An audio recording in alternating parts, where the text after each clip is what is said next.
Друзья мои, здравствуйте! С вами Дина и канал Коллекция рецептов. Думаю, вы согласитесь со мной, что аромат свежей домашней выпечки никого не оставит равнодушным. Пожалуй, в каждой семье есть свои любимые рецепты сладких или несладких пирогов, пирожков и так далее. Сегодня предлагаю приготовить очень вкусный открытый пирог киш с курицей и грибами. У меня на канале есть отдельный плейлист с рецептами различных пирогов, в том числе киш с лососем и брокколи, тесто для которого мы готовили на кукурузной и цельнозерновой муке. Если не видели, посмотрите, ссылочка в описании под видео. А в этот раз приготовим пирог на традиционном песочном тесте. Итак, приступим. Для начала приготовим тесто. В чашу высыпаем заранее просеянную муку. Муки по весу должно быть ровно в 2 раза больше, чем масло. И натираем в нее очень холодное, практически ледяное масло или маргарин. У меня сливочное масло. А чтобы его удобнее было натирать, периодически окунаем в муку.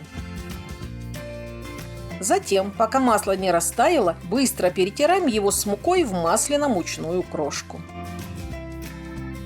Туда же добавляем 1 яйцо, сахар, соль. Слегка размешиваем вилкой.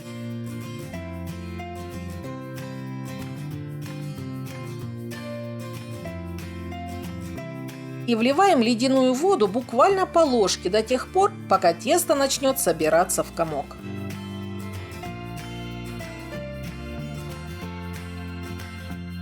В зависимости от качества муки бывает достаточно 3-4 ложек воды.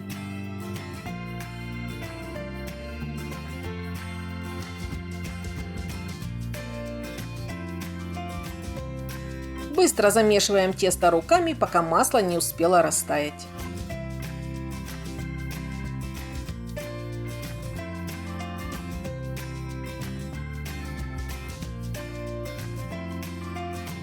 Перекладываем его в пакет или заворачиваем в пищевую пленку. Распластываем для удобства дальнейшего раскатывания и убираем в холодильник хотя бы на полчаса, но можно и дольше. А еще такое тесто можно заморозить и затем использовать при необходимости.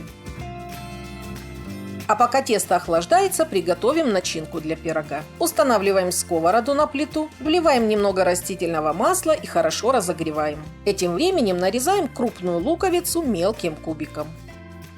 Высыпаем лук в сковороду, пусть обжаривается. Грибы нарезаем не сильно мелко. У меня свежие шампиньоны, но можно использовать абсолютно любые. Замороженные, консервированные и даже предварительно отваренные сухие лесные грибы. Высыпаем их в сковороду к обжаренному луку и перемешиваем. Готовить грибы надо до тех пор, пока жидкость практически выпарится. Далее небольшим кубиком нарезаем куриное филе, которое предварительно отварила в подсоленной воде в течение 20 минут и оставила его в бульоне до момента приготовления пирога. Не забывайте периодически помешивать лук с грибами. Вместо куриного филе можно взять любое отварное мясо птицы, печень или ветчину. Как только в сковороде не останется грибного сока, добавляем отварную курицу, перемешиваем, всыпаем соль и перец. Еще 2-3 минуты обжариваем. И начинка готова. Снимаем сковороду с плиты. Начинку можно не перекладывать, пусть остывает в сковороде. А сейчас вернемся к тесту. Достаем его из холодильника. У меня оно даже не успело сильно охладиться. И раскатываем на присыпанной мукой рабочей поверхности в пласт толщиной примерно полсантиметра по диаметру формы плюс высота бортиков. Диаметр моей формы 30 сантиметров, а высота бортиков 4 сантиметра. Переносим тесто в форму, которую ничем смазывать не нужно, и равномерно распределяем.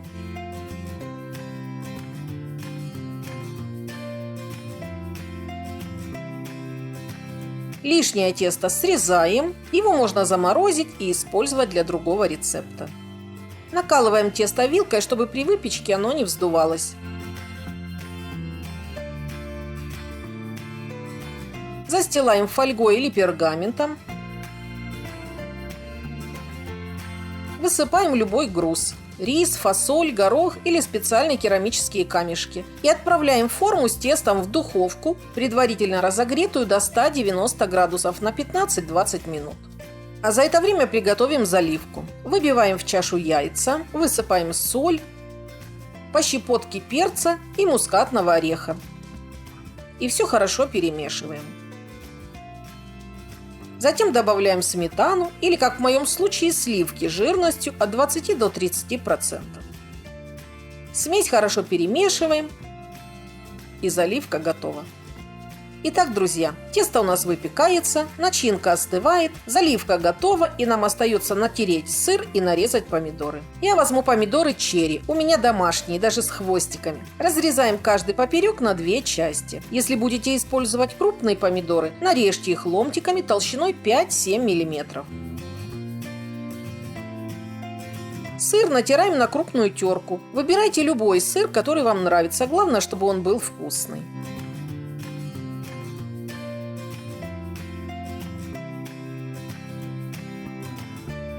Спустя 15 минут достаем основу будущего пирога из духовки. Будьте осторожны, она очень горячая. Снимаем пергамент с грузом. Выкладываем на ровное песочное тесто готовую слегка остывшую начинку и равномерно ее распределяем, не утрамбовывая. Поверх начинки выкладываем натертый сыр.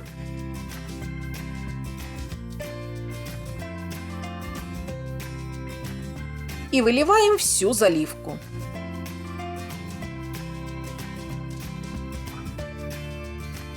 Слегка ее распределяем.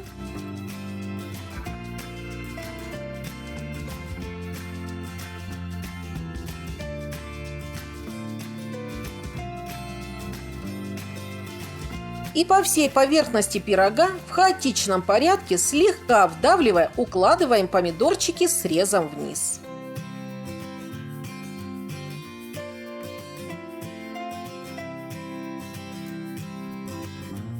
Отправляем подготовленную форму в духовку, снижаем температуру до 170 градусов и выпекаем на режиме вверх плюс низ в течение часа.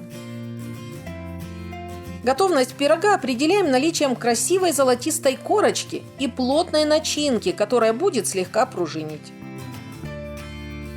Достаем готовый пирог из духовки и даем ему слегка остыть, иначе в горячем виде его довольно сложно резать. Подаем теплый пирог к столу и нарезаем. При одном его виде уже текут слюнки. Он получается аппетитный, с румяной корочкой. У него очень вкусная сочная начинка. Тонкое песочное тесто прекрасно пропеклось и, несмотря на его хрупкую текстуру, отлично держит форму. Этот сытный пирог вполне может заменить полноценный обед или ужин, а учитывая его размеры, отлично подойдет для большой компании. Приготовить такой открытый пирог из песочного теста в принципе несложно. Главное – свежие продукты, желание и хорошее настроение. Это все, что нужно. Готовьте с удовольствием, и пусть такая аппетитная выпечка украсит ваш стол и в будни, и в праздники. Желаю вам удачи и вкусных пирогов.